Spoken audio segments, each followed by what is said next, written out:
Hello friends, ವೀಕ್ಷಕರಿಗೆಲ್ಲ ನಮಸ್ಕಾರ. ಸ್ವಯಂ ಕಲಿಕೆ ಅಭಿಮಾನಿಗಳಿಗೆ ಸ್ವಾಗತ. Welcome to the family, welcome to ಅನು ಸ್ವಯಂ ಕಲಿಕೆ ನೋಡಿ ಕಲಿ. ಇವತ್ತು ನಾನು ಮಾಡಿ ತೋರಿಸ್ತಾ ಇರೋಂಥ ರೆಸಿಪಿ ಚಿಪ್ಸ್, ಆಲೂಗೆಡ್ಡೆ ಚಿಪ್ಸ್, ಪೊಟ್ಯಾಟೊ ಚಿಪ್ಸ್ ಅಂತ ಕೂಡ ಹೇಳ್ತಾರೆ. ಅದಕ್ಕೆ ಬೇಕಾಗಿರುವಂಥದ್ದು ಮೇನು ಉಪ್ಪು, ರುಚಿಗೆ, ಖಾರ ನಿಮ್ಮ ಸ್ವಾದಕ್ಕೆ ಎಷ್ಟು ಬೇಕಷ್ಟು. ಇದು ಸಕ್ಕರೆನ ಪುಡಿ ಮಾಡಿ ಇಟ್ಕೊಂಡಿದ್ದೀನಿ. ಯೂಶ್ವಲಿ ಮಕ್ಕಳಿಗೆ ಉಪ್ಪು, ಖಾರ ಮತ್ತು ಸ್ವಲ್ಪ ಸಕ್ಕರೆ ಹಾಕ್ಕೊಟ್ರೆ ತುಂಬಾ ಟೇಸ್ಟಿಯಾಗಿರುತ್ತೆ.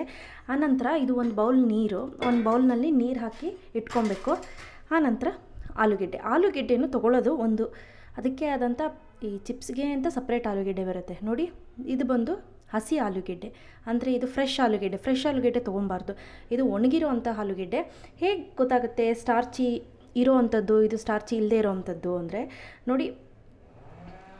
ನೋಡಿ ಸ್ವಲ್ಪ ಸಿಪ್ಪೆ ಎಲ್ಲ ಎದೊಳ್ತಾ ಇದೆ. ಈ ಥರ ಫುಲ್ಲು ಡ್ರೈ ಆಗಿರಬೇಕು. ಕಾಣಿಸ್ತಿದೆಯಲ್ಲ, ಈ ಥರ ಸಿಪ್ಪೆ ಎಲ್ಲ ಎದೊಳ್ತಿದೆ, ಫುಲ್ ಡ್ರೈ ಆಗಿರಬೇಕು. ಮತ್ತು ನೋಡಿ ಇದಿನ್ನೂ ಹಸಿದು, ಸೊ ಇದಿನ್ನೂ ಡ್ರೈ ಆಗಿಲ್ಲ. ಸೊ ಹೀಗೆ ಗೊತ್ತಾಗುತ್ತೆ. ಮತ್ತು ಮೊದಲಿಗೆ ಏನು ಮಾಡ್ಕೊಬೇಕು ಅಂದರೆ, ನೀವು ಒಂದು ಬೌಲ್ಗೆ ಸ್ವಲ್ಪ ಉಪ್ಪು, ಸ್ವಲ್ಪ ಸಕ್ಕರೆ ಹಾಕಿ ಕರಗಿಸಿಟ್ಕೊಂಬಿಡಿ.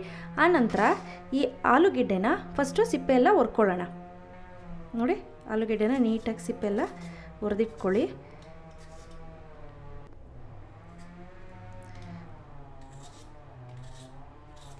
ನೆನಪಲ್ಲಿರಲಿ, ಆಲೂಗೆಡ್ಡೆ ಹಳೇದಾಗಿರಬೇಕು, ಅದರಲ್ಲಿ ಗಂಜಿ ಕಡಿಮೆ ಇರುತ್ತೆ. ಸೊ ಗಂಜಿ ಜಾಸ್ತಿ ಇದ್ದರೆ ಏನಾಗುತ್ತೆ ಅಂದರೆ, ಎಣ್ಣೆಗೆ ಹಾಕಿದ ತಕ್ಷಣ ಎಲ್ಲ ಕಚ್ಕೊಂಡ್ಬಿಡುತ್ತೆ, ಒಂದಕ್ಕೊಂದು ಆಲೂಗೆಡ್ಡೆ ಚಿಪ್ಸು ಕಚ್ಕೊಂಡ್ಬಿಡುತ್ತೆ, ಮತ್ತು ಬೇಯೋದಿಲ್ಲ, ಒಂಥರ ಅಂಟಂಟು ಥರ ಆಗುತ್ತೆ ಅದು. ಸೊ ಹಾಗಾಗಿ ಒಂದಕ್ಕೊಂದು ಸ್ಟಿಕ್ಕಿ ಆದರೆ ಆಲೂಗೆಡ್ಡೆ ಚಿಪ್ಸ್ ಕೂಡ ಟೇಸ್ಟಿಯಾಗಿರೋದಿಲ್ಲ. ಆನಂತರ ನೋಡಿ, ಈ ಥರ ಸ್ಲೈಸರ್ ಇರುತ್ತೆ, ಆ ಸ್ಲೈಸರಲ್ಲಿ ಸ್ಲೈಸ್ ಮಾಡ್ಕೊತಾ ಬರಬೇಕು. ನೋಡಿ ಹೇಗಿರಬೇಕು ಅಂದರೆ, ನೋಡಿ ಇಷ್ಟು ತೆಳುವಾಗಿರಬೇಕು. ಕಾಣಿಸ್ತಿದೆ ಅಲ್ವಾ? ಇಷ್ಟು ತೆಳುವಾಗಿದ್ದರೆ ಚಿಪ್ಸು ಚೆನ್ನಾಗಿ ಬರುತ್ತೆ ಗರಿಯಾಗಿ.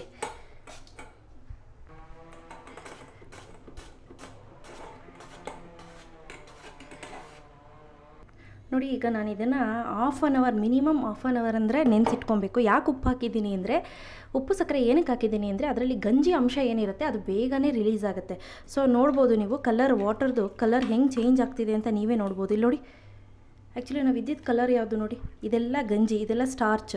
ಈ ಸ್ಟಾರ್ಚು ಒಂದು ಕಡೆಯಿಂದ ರಿಲೀಸ್ ಆಗಬೇಕು. ಪೊಟ್ಯಾಟೋನಲ್ಲಿ ರಿಲೀಸ್ ಆದರೆ ನೀಟಾಗಿ ಚಿಪ್ಸ್ ಚೆನ್ನಾಗಿ ಬರುತ್ತೆ. ಒಂದು ಹಾಫ್ ಆನ್ ಅವರ್ ರಿಲೀಸ್ ಆಗಲಿ. ಆನಂತರ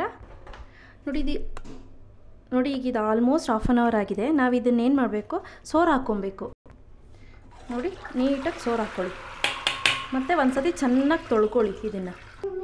ಈಗ ನೋಡಿ, ಇದು ಪೊಟ್ಯಾಟೊ ಆಗಿದೆ. ಈಗ ನಾನು ಇದನ್ನೊಂದು ನೀಟಾಗಿ ಚೆನ್ನಾಗಿರುವಂತಹ ಒಂದು ವೇಲ್ಗೆ, ದುಪ್ಪಟ್ಟ ಅಥವಾ ಟವಲ್ ಯಾವುದಿದೆ ಅದಕ್ಕೆ ಹಾಕ್ಕೊಂಡು ಇದನ್ನು ಈ ರೀತಿ ಒರೆಸ್ಕೊಬೇಕು. ಒರೆಸ್ಕೊಂಡ್ರೆ ಏನಾಗುತ್ತೆ ಅಂದರೆ, ತೇವಾಂಶ ಫುಲ್ಲು ಡ್ರೈ ಆಗುತ್ತೆ. ಅಷ್ಟರಲ್ಲಿ ಎಣ್ಣೆ ಕಾಯಕ್ಕೆ ಇಟ್ಕೊಂಡು ಫುಲ್ ಎಣ್ಣೆ ಚೆನ್ನಾಗಿ ಕಾಯಲಿ. ಅದು ತುಂಬ ಟೆಂಪ್ರೇಚರ್ ಜಾಸ್ತಿ ಇರಬೇಕು ಚಿಪ್ಸ್ ಮಾಡಬೇಕಾದ್ರೆ, ಯಾವಾಗಲೂ ನೆನಪಲ್ಲಿರಲಿ. ಆನಂತರ ನೋಡಿ, ಈ ರೀತಿ ಹಾಕ್ಕೊಂಡು, ಈ ರೀತಿ ಅಂದರೆ ಫುಲ್ ನೀಟಾಗಿ ಹೊಟ್ಟೋಗುತ್ತೆ. ಒಂಚೂರು ನೀರಿನ ಅಂಶ ಅನ್ನೋದೇ ಇಲ್ದಂಗೆ ನೀಟಾಗಿ ಹೋಗುತ್ತೆ. ನೋಡಿ, ಮೊದಲು ಎಣ್ಣೆ ಚೆನ್ನಾಗಿ ಕಾಯ್ದಿದೆಯಾ ಇಲ್ವಾ ನೋಡ್ಕೊಳ್ಳಿ. ಒಂದೇ ಒಂದು ಹಾಕು ನೋಡಿ, ಕೆಳಗಡೆ ಹಾಕಿದ ತಕ್ಷಣ ಅದು ಮೇಲೆ ಬರಬೇಕು. ಸೊ ಇಟ್ಸ್ ಟೆಂಪ್ರೇಚರ್ ಕರೆಕ್ಟ್ ಇದೆ ಅಂತ. ಈಗ ಒಂದಾದ್ಮೇಲೆ ಒಂದು ಹಾಕ್ಕೊಳ್ಳೋಣ. ನೋಡಿ, ನಾವು ತುಂಬ ಬಿಸಿ ಇರುತ್ತಲ್ವ ಎಣ್ಣೆ, ನಾವೆಲ್ಲ ಹಾಕಿದಾಗ ಏನಾಗ್ಬಿಡುತ್ತೆ, ಅದು ಟೆಂಪ್ರೇಚರ್ ಕಡಿಮೆ ಆಗಿಬಿಡುತ್ತೆ. ಸೊ ಹಾಗಾಗಿ ಆನಂತರ ಸ್ವಲ್ಪ ಒಂದು 2 ಮಿನಿಟ್ಸ್ ರೈಸಲ್ಲೇ ಇರಲಿ. ಆನಂತರ ನೀವು ಕಡಿಮೆ ಮಾಡಿಕೊಂಡು ಬೇಯಿಸ್ಕೊಬೇಕು. ನೋಡಿ, ಈಗ ಆಲ್ಮೋಸ್ಟ್ ಆಗಿದೆ. ಚಿಪ್ಸ್ಗಳನ್ನೆಲ್ಲ ಎತ್ಕೊಳ್ತಾ ಇದ್ದೀನಿ. ನೋಡಿ, ಈಗ ಚಿಪ್ಸ್ ಆಗಿದೆ. ಇದನ್ನು ತೆಗೆದು ಒಂದು ಬೌಲ್ಗೆ ಹಾಕ್ಕೊಳ್ತಾ ಇದ್ದೀನಿ. ನೆನಪಿದೆ ತಾನೇ, ಫಸ್ಟು ತುಂಬ ರೈಸಲ್ಲಿ ಇರಬೇಕು. ಆನಂತರ ಫುಲ್ ಸಿಮ್ಮಲ್ಲೇ, ಅಂದರೆ ಮೀಡಿಯಮ್ ಉರಿಗಿನ್ನ ಸ್ವಲ್ಪ ಕಡಿಮೆ ಇರಲಿ, ಒಂದು 40% ಉರಿಯಷ್ಟು ಇಟ್ಕೊಂಡು ಚೆನ್ನಾಗಿ ಬೇಯಿಸ್ಕೊಬೇಕು. ಆನಂತರ ಚಿಪ್ಸ್ ರೆಡಿ ಆಗುತ್ತೆ ಅಷ್ಟೇ. ನೋಡಿ, ಚಿಪ್ಸ್ ರೆಡಿಯಾಗಿದೆ. ಸಣ್ಣ ಉರಿನಲ್ಲಿ ಬೇಯಿಸ್ಕೊಂಡಿದ್ದೀನಿ. ಈಗ ಇದನ್ನು ಎತ್ಕೊಳ್ಳೋಣ. ನೋಡಿ, ಈಗ ಇದಕ್ಕೆ ನಾನು ಸ್ವಲ್ಪ ಉಪ್ಪು, ಕೆಮ್ಮೆಣ್ಸಿನ್ಕಾಯಿ ಪುಡಿ ಮತ್ತು ಸಕ್ಕರೆ ಪುಡಿ ನನ್ನ ಮಗನಿಗೆ ಇಷ್ಟ ಅಂತ ಹೇಳಿ ಸಕ್ಕರೆ ಪುಡಿ ಹಾಕ್ತಾಯಿದ್ದೀನಿ. ಇನ್ನೇನು ರೀಸನ್ ಇಲ್ಲ ಇದಕ್ಕೆ ಹಾಕೋದು.